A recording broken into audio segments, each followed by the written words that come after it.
Hello. Hi, How's it going? I'm good. How are you? Can you hear me and everything? I can, yeah. Can you hear me okay? Yes, I can. You sound great. Hey, Hello. Sarah. What's up? Hey, Spaz. Hey, How you Mia. doing? How's it going? Good. Long time no I see. know. What's going on? Not much. What is going on? I don't know. No, Seems like you were rehearsing a lot yesterday. yeah. Yeah. Well, we're like basically switching up the whole setup of the live show and we're adding a fifth person and like that's been kind of a lot. So Yeah. it's Nice. been a lot of long rehearsals, but yeah.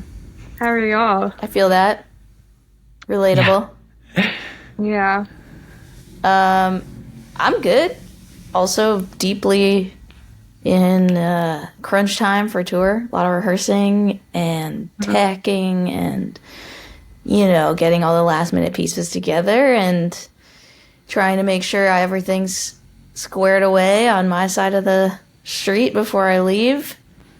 And yeah, Yeah. getting out The of here. wifey tour. What? I said the wifey tour, which Yeah. we love.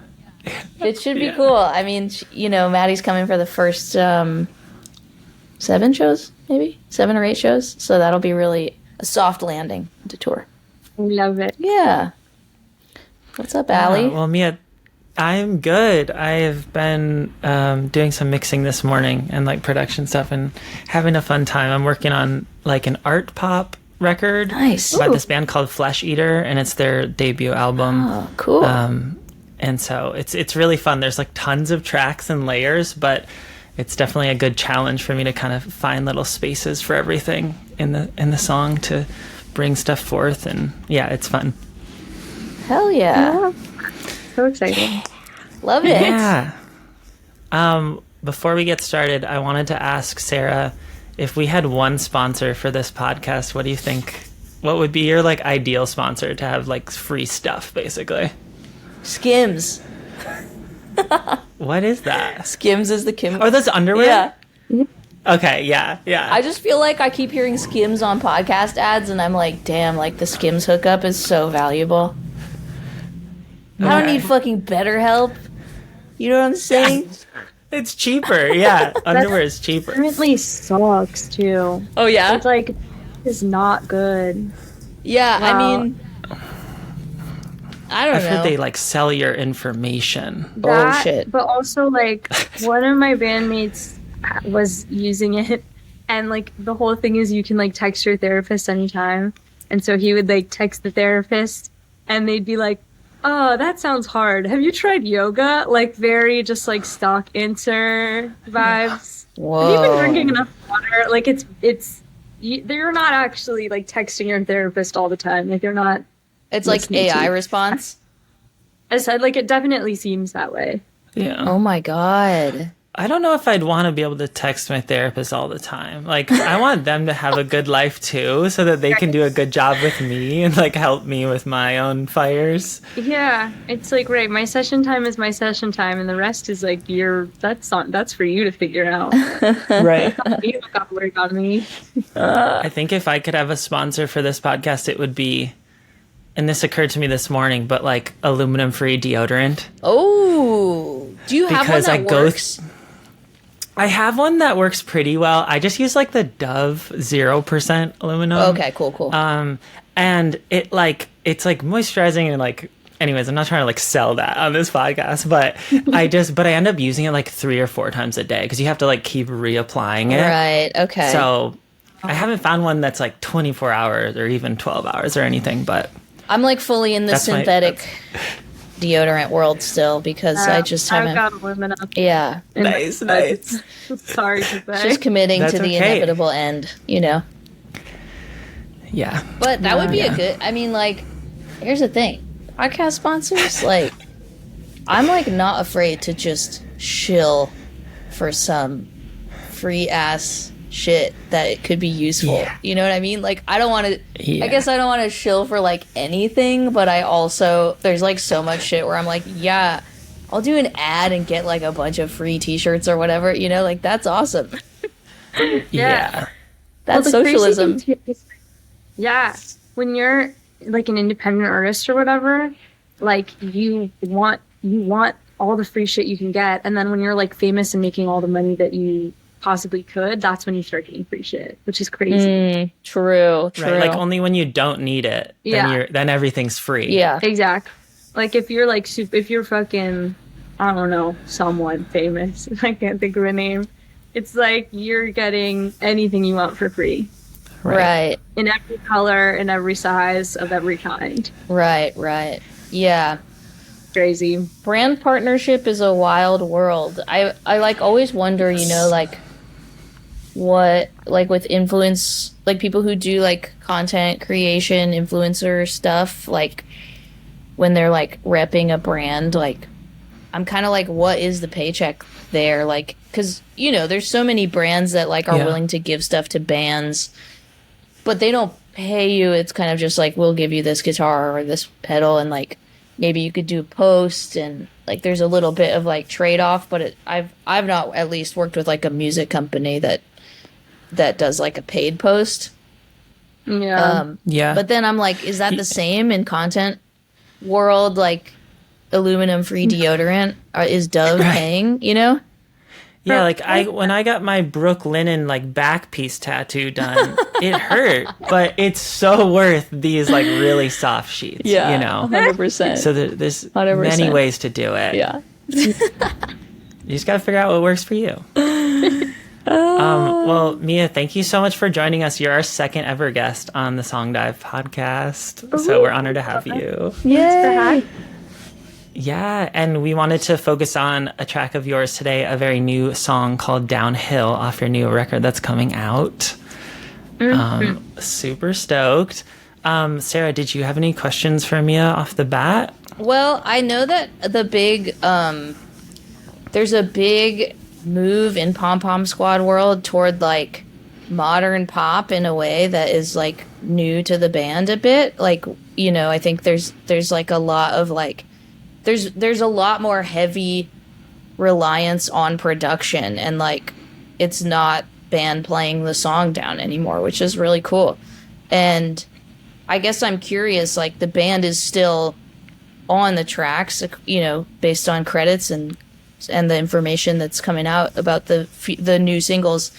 And so I'm curious, like what your approach was to blending the band, like using their their skills to like play parts, but also like as we as probably some of the producers listening know, pop production is like a bit of a different animal, and there's more like sort of human and computer like interruption into like performance in that way. You know what I mean? So like I'm sort of just curious like what your approach was to blending the production, the like sort of classic pop production with like the band members in the studio. Yeah, totally. So the structure of Pom Pom Squad for the most part has always been that like I write the songs and then bring them to the band. And it wasn't dissimilar this time, even though, obviously like the style was a little different. For me, like I did an amount of session writing with this project, but I think the thing that it taught me is that I really need to like take the time to be alone and trust my own gut instinct before taking it to collaborators. And some of the songs, started in sessions, and then I kind of took them home and like worked them out on my own for a while before either bringing them back to a co-producer or a co-writer or band. And with Downhill specifically, I was just kind of in a zone where the things that I've been listening to have changed, and the things that I'm excited about in music have changed a lot. And also when I first started the project, like I was working with the resources that I had. Like I didn't know a lot about production at the time, and I listened to a lot of like indie rock and DIY stuff and grunge. And so it was kind of like, even though that's only like a small section of what the music that I actually like. It was what I knew how to do. You know what I mean? So that was kind of the setup that made sense. And I think like as I've grown as an artist and like fallen more in love with production and learned more about it, it's been fun to kind of integrate that into my writing process. And so when I'm bringing stuff to the band, you know, there's just a little more computer happening. There's a little bit more of that, you know, that element sonically. But also with Death of a Cheerleader, even like I don't know how to play a lot of the instruments that were on that record. And so I ended up just programming a ton of stuff with MIDI to write it out, you know? So I guess for me, it doesn't feel all that different than stuff I've done in the past. It was kind of like starting these seeds of songs and, you know, starting with a vocal melody or starting with a chord progression or, you know, starting with a more fleshed out demo and then eventually kind of bringing it to the squad. That's sick. Hell yeah. Pop Squad now. Pop. Yeah. I was wondering, so on that note, like, were there any like specific friends or like artists that inspired you to kind of just like that got you more excited about production and stuff like that, like you had mentioned? Yeah, totally. I started working with this guy, Cody Fitzgerald, who has a project called Stolen Jars and also does like film scoring. We met at like a songwriting camp, actually writing for another artist. And that was partially my intro to session writing and collaborative writing. Because like I've done sessions for Pom Pom Squad in the past and really hated it. But writing for someone else, why? Yeah. I think for me, I'm still very precious about everything I do. And I think also just my history as an artist, like, is, you know, I was an actor before I was pursuing music professionally. And that experience for me was defined by like really being pushed around and kind of like pushed into other people's ideas of how I should be as an artist and like kind of playing to type or whatever. And my early experiences in music were kind of the same. It's like I didn't know a lot. And so I would, you know, write with guys I went to college with, and they would make me feel really bad about, you know, not knowing all the jargon or like not having the skills that they had. And that was part of the reason I wanted to produce, because it kind of felt like the producer is the person who holds all the cards. And I knew that my ideas were good. I just knew that I didn't know how to make the sounds that I heard in my head, you know? So I think I still feel a little bit of that like need for control over my music. And sometimes going into session writing, things can be, and it depends on the writer, obviously, because some sessions I've had have been really great, but I think things tend to be like fast paced. And I feel like sometimes I can get like steamrolled over in sessions with more experienced writers because they look at my kind of like preciousness or like protectiveness over my project as resistance to being collaborative, which I guess it is in a way and has been in some situations. But I think from working with Cody, I learned that like I just need a different kind of collaborator. Like something that I really appreciated about working with him, oh my gosh, sorry. Something that I really appreciated about working with him is I feel like I always felt like I still was in the driver's seat. And I think with this project, like that's really what I needed, because I was figuring out things that, you know, trying things out I've never tried before, trying to push my voice in ways that I haven't been able to in the past. Like, I think I needed sort of I don't know. I still needed to feel like I could drive, and I never felt like he pushed his ideas onto the project. And I just think with this process, it was like more self-conscious and it was more of a experimental process, you know, whereas like when I worked on Death of a Cheerleader with you, Sarah, I feel like I kind of went in relatively knowing what I wanted, and I felt like we were pretty much on the same page about where things were going, where we wanted it to go. With this one, I like started with kind of no idea how I wanted to do things, which is very unusual for me. So it was, I don't know, it was like a more spontaneous process. Yeah, and I think I just needed someone who could kind of like gently guide me towards things or like help me distill my ideas. Yeah, I don't know. Yeah.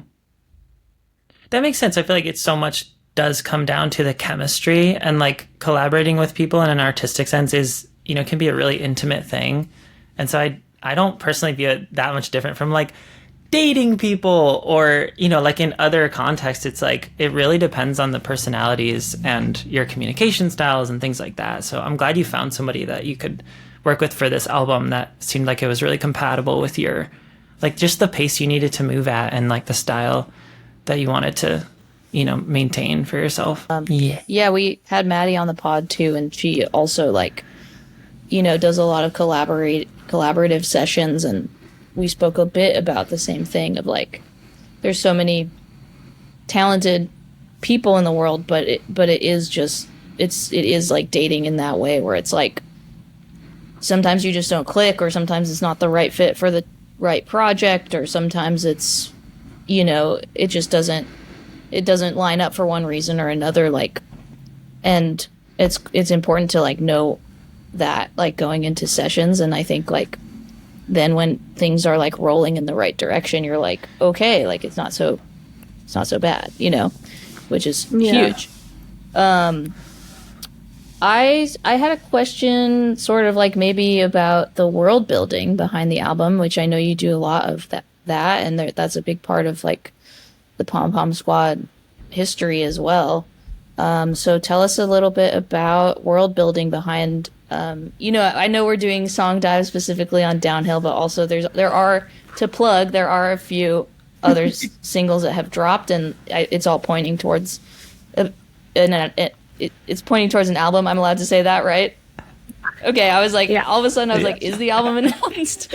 Okay, yeah, she has been announced. Okay, cool, yeah. Yes, so it's all pointing towards this album, it's pointing towards tour now. So yeah, tell us about the world building behind this song and the album and how it all fits together.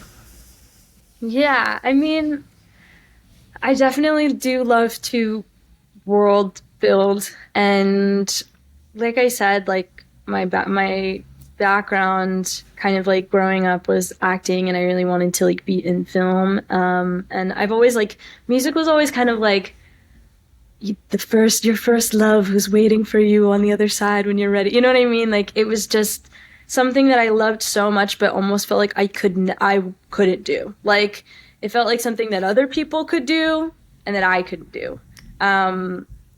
I think just like the environment I grew up in, I didn't really see a lot of people like me doing, like indie or alternative music. And, kind of moving to New York and starting Pom Pom Squad felt like taking control of my destiny in a way. But I think coming from a slight like film background and just like really loving media and movies in particular, a lot of the songs and visuals like come to me at the same time. Like, I just think very visually, and I think like just subject matter wise, this album is very different from Death of a Cheerleader. Like, Death of a Cheerleader came from a really joyful part of my life, where Mirror is coming from like a little bit of a darker space, and I knew that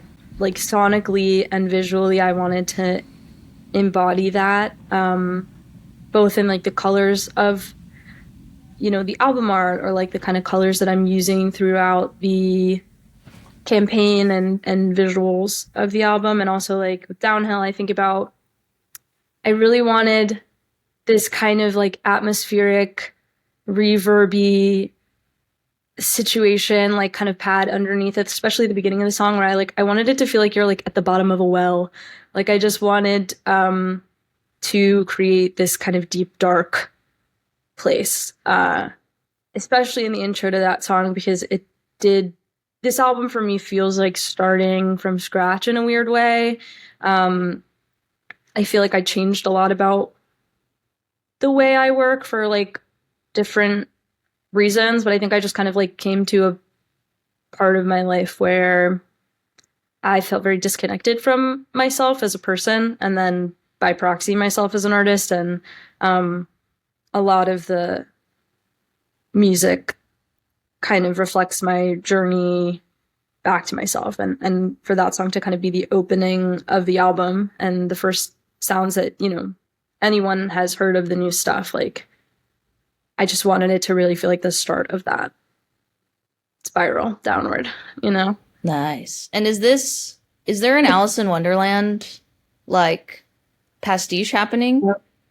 Hell yeah, there is. So do we get to see other characters, or is there more of the world, or is it mostly the like two sides of the looking glass type thing? Yeah. I'm trying. I've been somewhat limited in like just what has been feasibly possible visually for this album. So I've been like kind of fighting tooth and nail to like get more visuals made, but I would kind of love to show more of that side of the album. And I had all of these like crazy concepts at the beginning of the process that I haven't gotten to really execute yet. So I'm hopeful. But yeah, Alice in Wonderland is like one of my favorite things. And part of kind of like the visual, I mean, honestly, part of all of it was like reconnecting to stuff that I liked as a kid. I feel like there's so much pretense around music and art, and I really wanted to try to like rewind and get back in touch with the kind of artist I was when I was like a kid, and there was no kind of pressure to be involved in any scene, or there was no kind of like cool attached to any kind of genre. And that also kind of brought me back to just a bunch of shit I loved as a kid, like video games, anime, Alice in Wonderland, like, and that That's became awesome. Yeah, that became like a really fun way to approach this album. Alex Mercury as the bong smoking caterpillar costume, when is what I'm asking. Honestly, we need it. Yeah, I got to talk to Alex about that.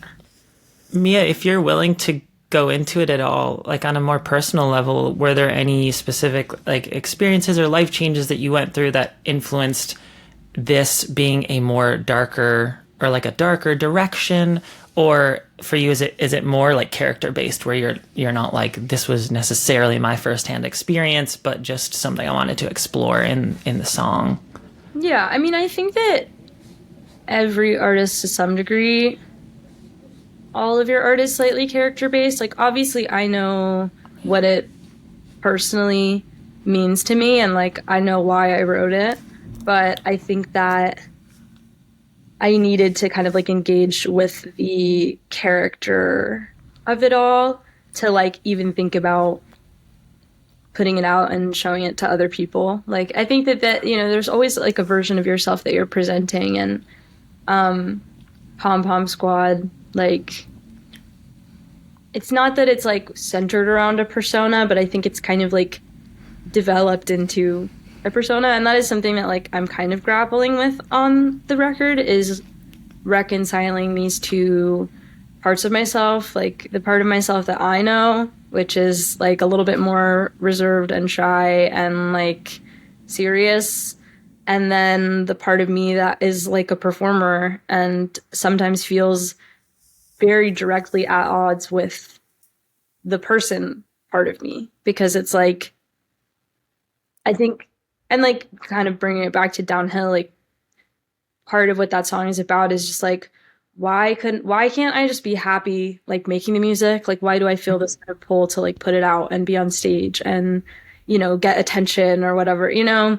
Yeah. I think I kind of hit this place where I was like, why can't I just be satisfied making the art, you know? Yeah, totally. I feel like with the branding of music nowadays, like you have to put so much effort into advertising and like self-promotion And I feel like something that can do is really one dimensionalize like the person behind it and be like, I am like this lane, because it's easier to communicate something that's distilled. Yeah. So yeah, thanks for answering that.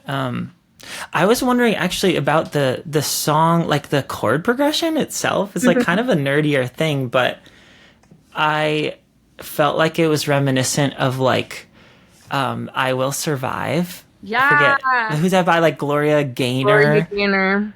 Or like, yeah, I was wondering if there were any like direct like musical influences as far as like chords or melody or anything like that. Yeah, I mean, not directly. It wasn't directly inspired by that song, but I realized halfway through writing it, I was like, this kind of sounds like I Will Survive. But I love that song, so Yeah. it was a fun thing to play with. I mean, honestly, when I was kind of starting the seeds for these songs, I was like listening to a lot of like FKA Twigs and Beyonce and like Capri songs by FKA Twigs. It's technically a mixtape, but it is my favorite album of recent history. Like, it, as a person who like loves Twigs and has followed her career since I was in high school, it was really fun to see her have fun. Like, her music tends to be a little bit more somber and, you know, melancholy and emotional. And these songs, you know, some of them have that, but a lot of them are just really fun. And the production is really fun. And she works with different producers, so it's not, you know, obviously all, you know, every single aspect is her, but she is someone that you can tell really is like the arbiter of her project. Like, it's all a kind of distillation of like her vision for herself.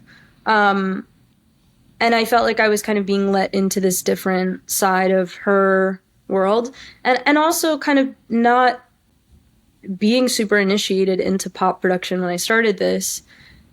I love hearing sounds in a song that are like, what the fuck is that? You know? Yeah. Like, you know, I think when I listen to a lot of indie rock or alternative, I can go like, oh, okay, that's a guitar. You know, or like, that's probably, you know, they're probably using the Rat, or they're probably using the Big Muff, or they're probably, you know what I mean? Like, there's more, I think, almost like being inducted into it.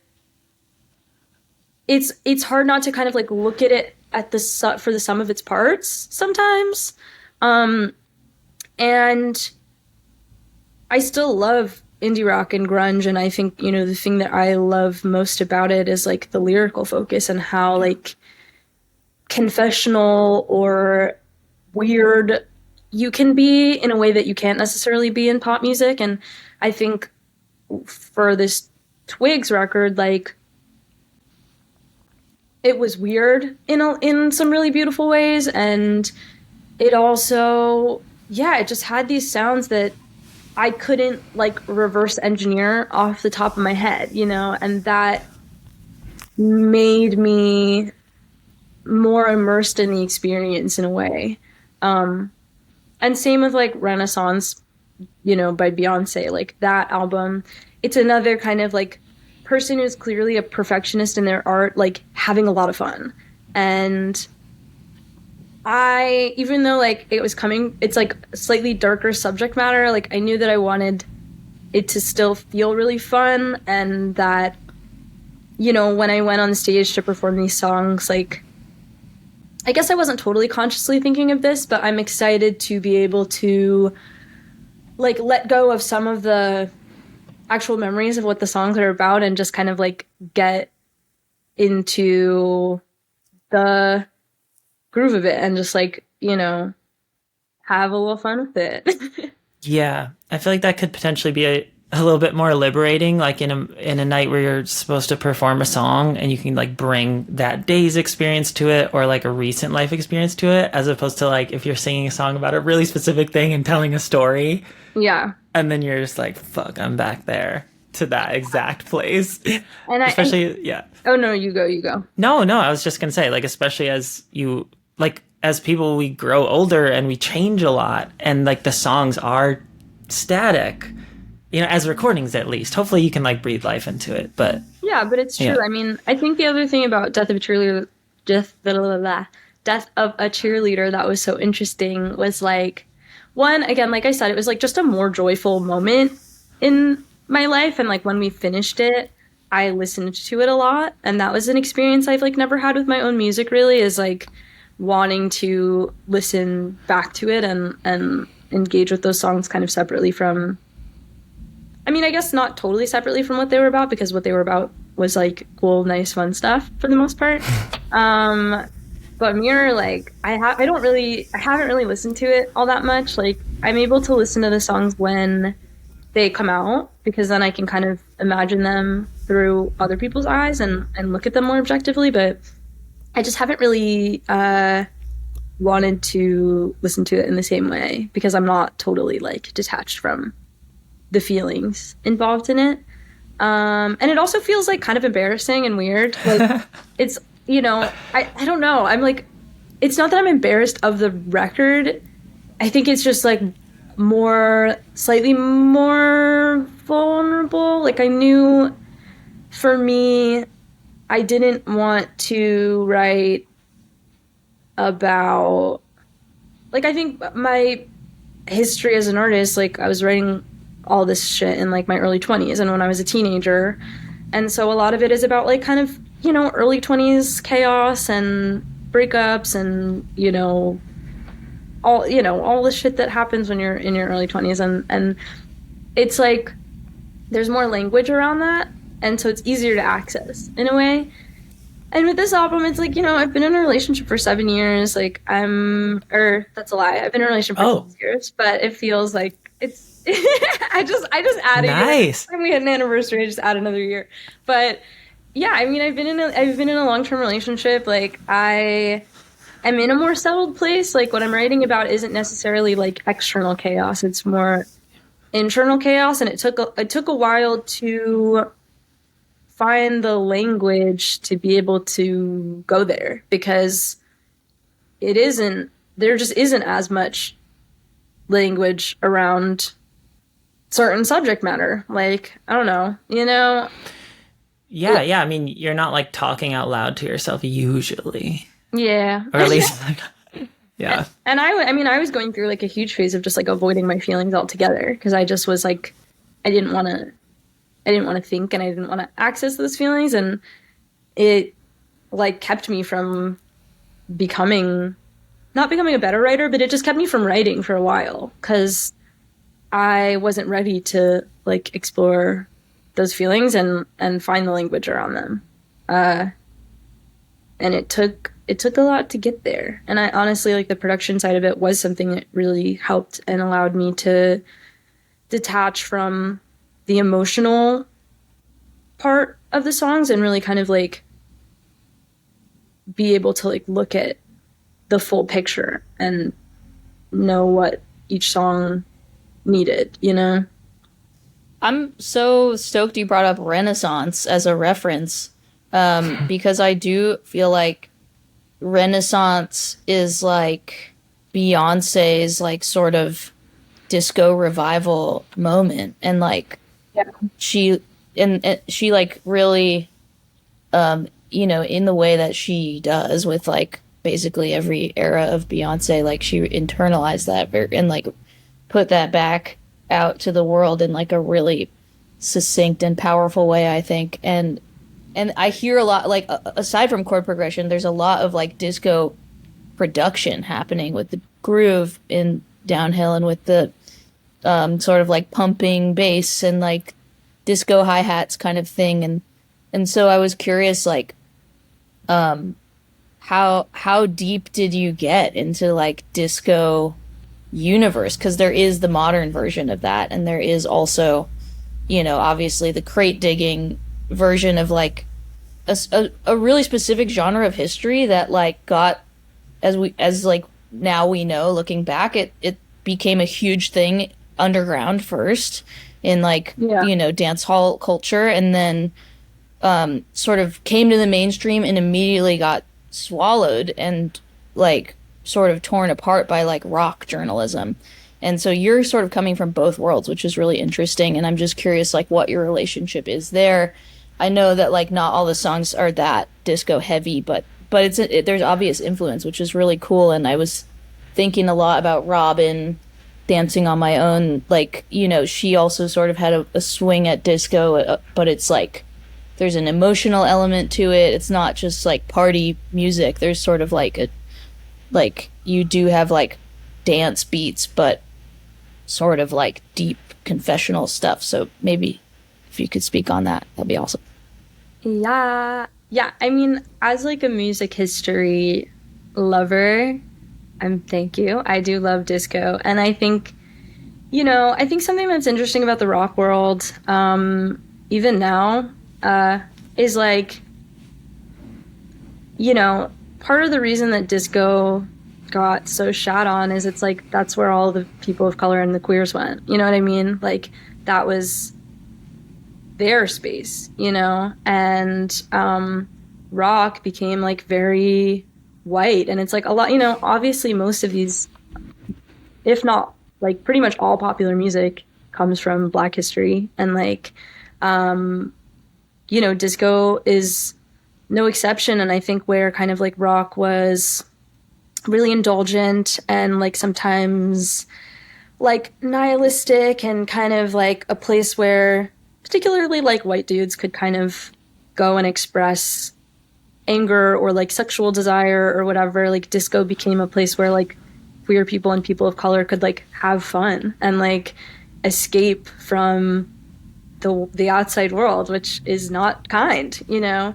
And I think that that's something that I also really loved about Renaissance is like Beyonce's personal connection to the queer community. Like I watched the Renaissance documentary and I was really touched by, I don't know if you guys have seen it, but she talks about her Uncle Johnny, who used to like sew all of the outfits for Destiny's Child because no one wanted to dress them.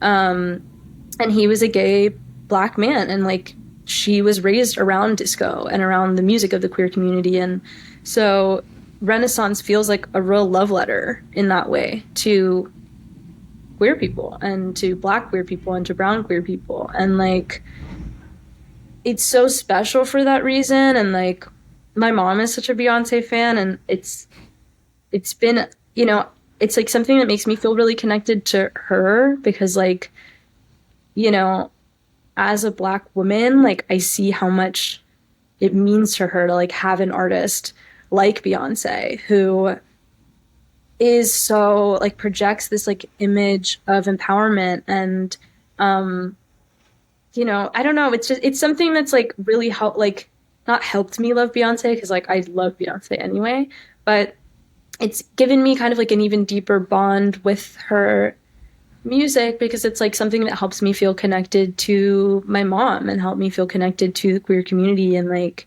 it's just a really special record. And you know, I also like around that time was listening to a lot of like Donna Summer, and that was just kind of my vibe at the time, was like just listening to a lot of disco music and like walking around the city in the summer. And I think sometimes like the music you listen to, even if you don't intend for it to influence what you do, like it always makes its way in a little bit, like by osmosis or whatever. And I like knew I've always wanted to do a song with like a 4 on the floor beat, and it never totally felt like it fit into the world of like the grungy punky stuff. So it kind of started there for me. Like I programmed the drums and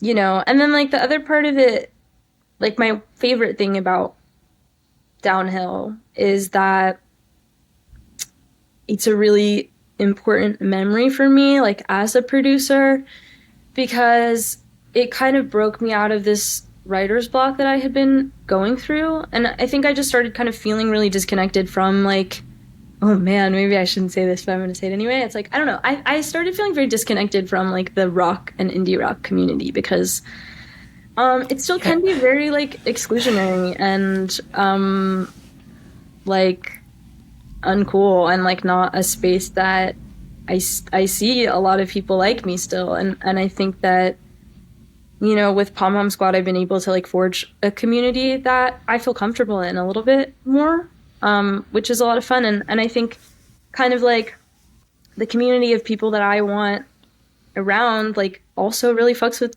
the kind of music that I like to listen to, And so bringing that into my space more was like not completely intentional, but feels like a really, it feels like the best choice for me, like not only as an artist, but also as a person.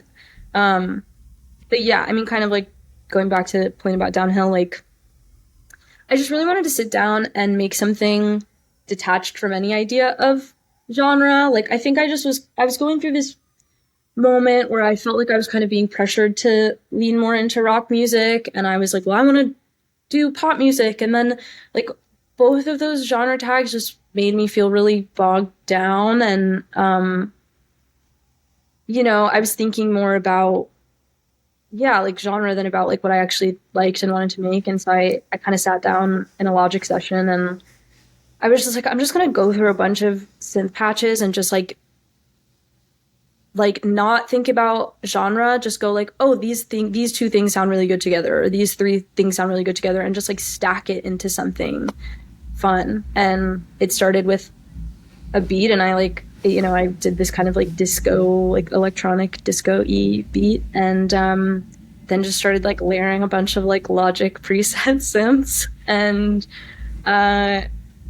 it was fun. Like it felt like kind of going back to being a beginner and like messing around in GarageBand or whatever. Like, and that's it was just such a good feeling, and walking away from it making something like that I just loved, that like starts out with guitar and then kind of blooms into this like big fun disco thing, but still has that kind of like moodiness and darkness that like I know to be a big part of my project. Like, I don't know, it just felt like this nice like alchemy of things.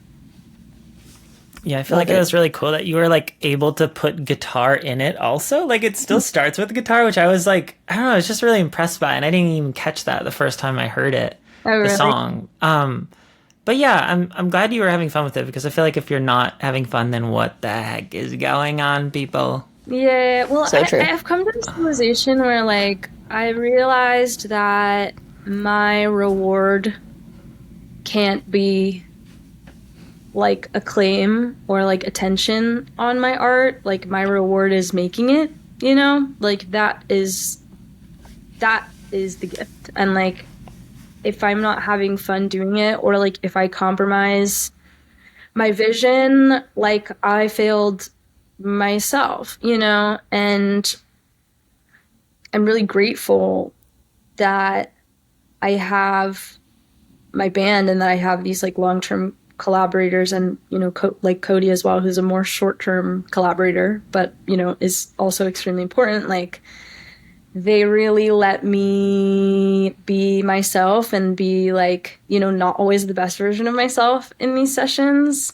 and they just kind of like let me go through it and work it out, and supported me, and like also brought so much to it just by virtue of like being the kind of musicians they are and the kind of artists they are. And yeah, it's a really beautiful thing. Also, sorry, I'm talking a lot, but the other thing that, Sarah, I think I might have told you about this, but like I did this like playlist project that I made everyone in the band participate in with me, where like in the theme of like kind of going back to basics, I made this playlist of like every song that I can remember from childhood to adulthood that like really affected how I see music. And, not just like songs I went through a big phase with, or like songs that my friends and I really liked, like stuff that I could kind of pinpoint as like really important moments in my musical education. And I loved that exercise so much that I like made everyone else do it before we went into the studio. And then I like got a little crazy with it, and I made a Venn diagram of like everyone's overlaps. And it was so crazy because like Lauren and Cody, for example, had never met before the sessions, but they had the most songs in common out of everyone. And we all had songs in common. And like it kind of just showed me like the group of people that I assembled for like that record and like for my, my band in general, like were the right people to have around in that moment, because it's like we all valued the same things about music and we were coming from similar perspectives. And like, I don't know, it was a really beautiful thing. And also like you can be in a band with someone for a really long time and never actually go like, hey, what was your first memory of music? You know what I mean? So I feel like we learned a lot about each other too, and ended up like pulling most of our references from those playlists rather than like what are our contemporaries doing or like what's going on over there. You know what I mean? Yeah. So that was really fun. Was there like a number one most common song, or did any of you like all pick? Did any of you all land in one place? Shall I pull up my Venn diagram? I think the two that everyone had were the Beatles and Fleetwood Mac, or maybe one person didn't have the Beatles, but I think everyone had the Beatles and Fleetwood Mac. Just and then as an artist or different songs. I think most of us. Let me pull up my Venn diagram. Mine would be a little bit of Monica in my life. Okay, that is wild that you're saying. Like literally, my brain immediately was like the Macarena and Mambo Number 5. Yeah. Yes. That's beautiful. Honestly, yeah. What are like if you could name kind of like two songs off rip that you would have on your playlist, what would they be? I feel like one of the most influential, unfortunately for me, one of the most influential musical memories I have is playing the CD. There's a CD called Muppets Beach Party, and it's like the it's like the Muppets covering like Beach Boys and like Under the Boardwalk and like like all these like weird like 60s kind of camp summer beach party songs. That's so sick. And has like skits in between. Yes. I love the Muppets. I honestly, American Treasure, underrated band. Yeah. You gotta check them out. If you're listening, check out the Muppets. You won't be disappointed, I promise. And also, like they're like the guests on the Muppet Show, like cunt, like extremely cunt. Yeah, like Blondie, like they had it all. Those Muppets. Anyway, so yeah. Muppets are disco. Wait, Allie, Yeah. what is your I thought of 3 examples. One is the little bit of Monica in my life. I don't even know who that's by or what that's called, Lou but Bega, I would sit in the back Mambo of my Number mom's 5. like. Yeah. Okay. Oh, that's what that is. Oh yeah. Okay, I thought that was a different. I was thinking of Cupid Shuffle when you said Mambo Number 5. Yeah, I used to just sit in my mom's like in the back of my mom's like Ford Escape or whatever the like 90s like mid-size little SUV thing was, and eat those candies like those like dot candies like glued to paper. Like to wax paper, and I would just like look out the window and listen to the song and be like, wow, he has so many girlfriends. Like, that's so weird. And then I have one pretentious one and one non-pretentious one. The pretentious one is like, I mean, I wasn't being pretentious as a kid, but it feels weird to say now. But this, I don't know how to pronounce it. It's like Conte Partiro by like Andrea Bocelli. Ooh. It's opera. Like fucking beautiful. Yeah. Exactly. Like the melodies are incredible. So I don't know, that song always just like gripped me as a kid. And then Sugar We're Going Down by Fall Out Boy, I feel like was like the most exciting melodic song like ever. Yes. Hell yeah. Anyways. Extremely iconic. Yeah. Yeah. So okay, looking through the most common ones between all of us. Beyonce, Fiona Apple, Fleetwood Mac, and then Lauren and Shelby, Paramore, and then specifically Silver Spring by Fleetwood Mac. And then the boys had Radiohead, and Lauren also had Radiohead. I didn't, but yeah. It's how it always goes. Alex always says, I guess he saw a tweet that was like, Tom York sings like he's being lowered into a bath that's too hot. That is so true. The boys will always have Radiohead. Yeah, that Radiohead's for the boys. And listen, they have some stuff. Yeah. But I just never connected with it in that way. What else? And then between like Cody and Mitski, the Beatles, Elliott Smith, Hole, Bruce Springsteen, the song I Feel It All by Feist, Every Single Night by Fiona Apple, and then different Amy Winehouse songs. So there was like hold on. Oh, I love that. 2 pages of it. That is so cool. It was really fun, but the first 3 on my playlist. My first memory of music is Prince, which, sorry, it Slay. could be really pretentious.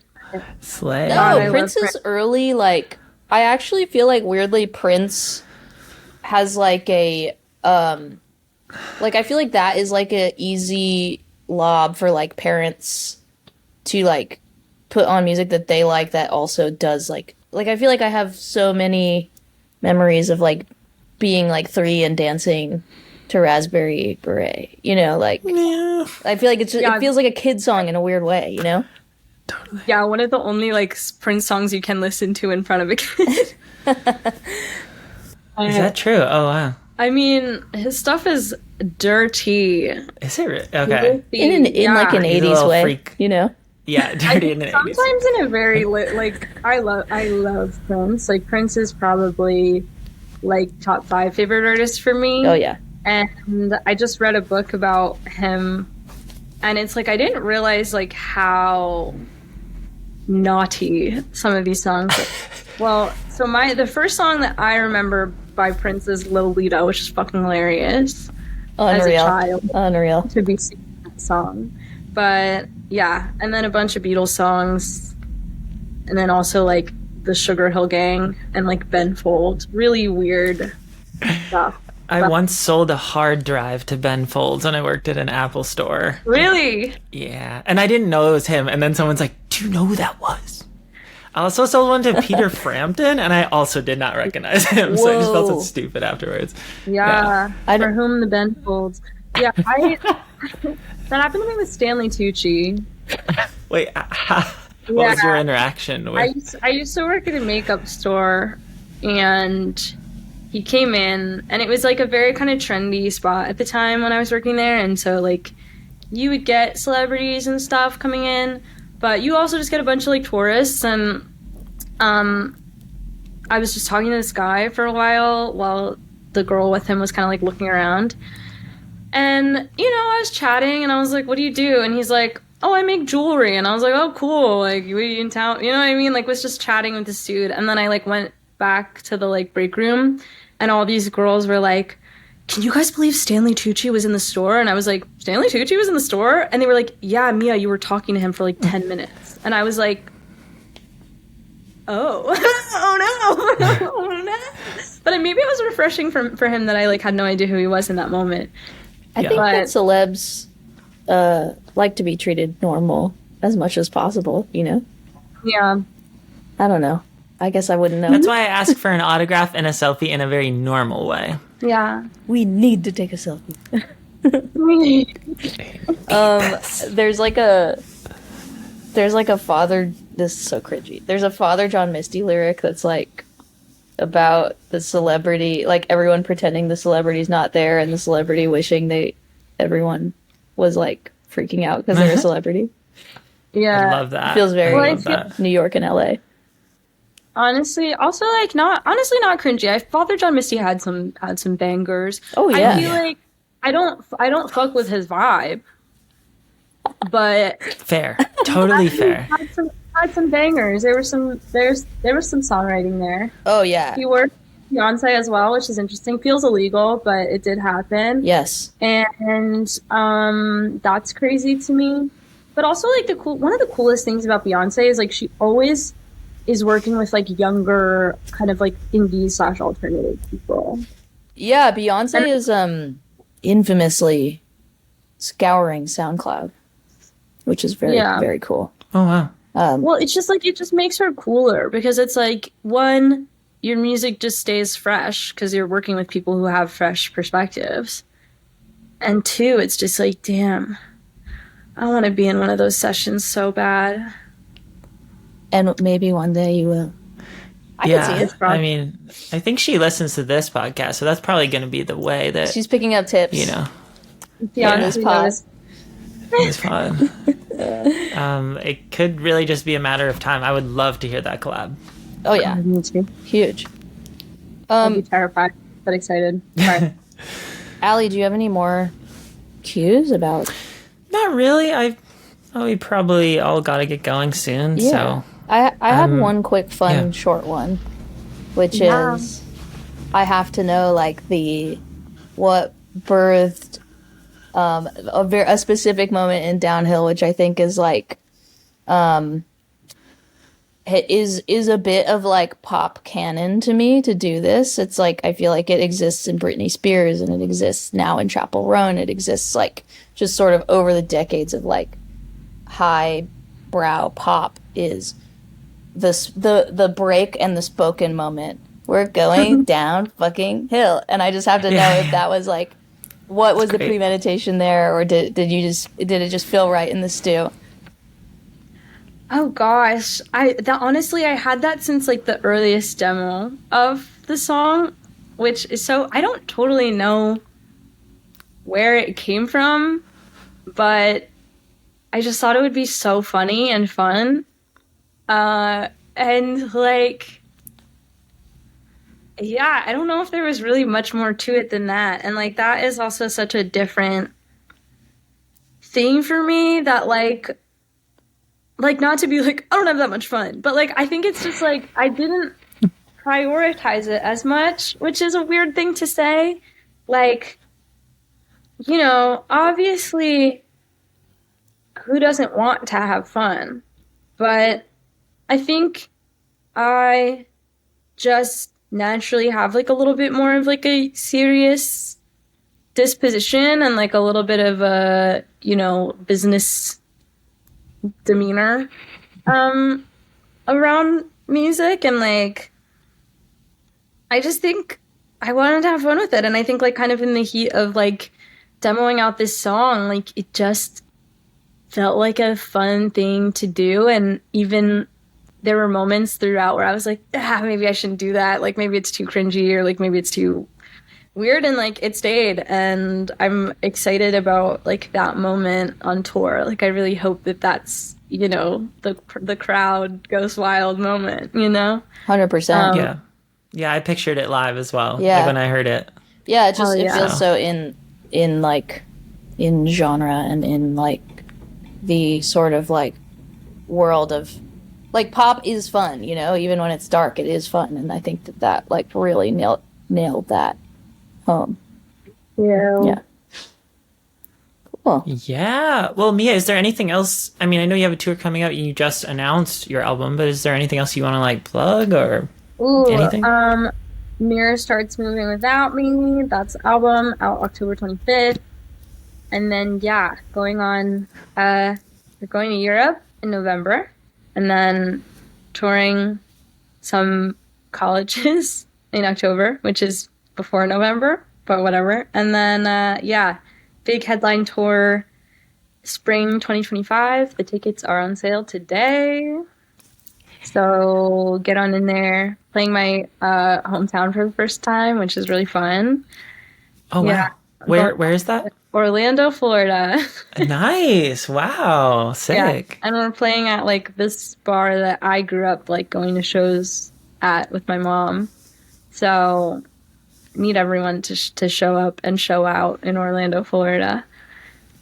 We love that. I think that's it. I think that's all my stuff to plug. Cool. Thank you so much Mia, for joining the pod. Yeah, really appreciate it. SongDive, get into it. SongDive, yes. Thank you so much, Mia. We loved having you. We love Pom Pom Squad. We're so excited to see you on tour and to hear the new record when it comes out. And have an amazing rest of your day and be safe on tour. Have fun. You too. Thanks. Love ya. Love ya. Bye. Talk to you soon. Talk soon. Bye.